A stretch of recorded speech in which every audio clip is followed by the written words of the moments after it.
Magandang hapon guys, yan, may luto tayo na ating lechon manok guys, araw ng Sabado. Ayan. Manok at yempo guys.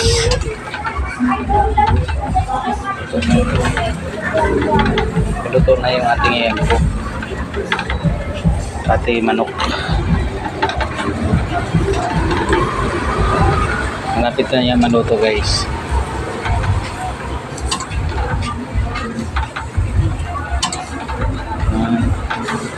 Sarap ng ating yempo guys.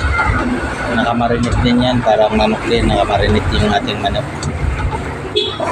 24/7 po yung ating manok nakamarinate. Nasa loob ng freezer.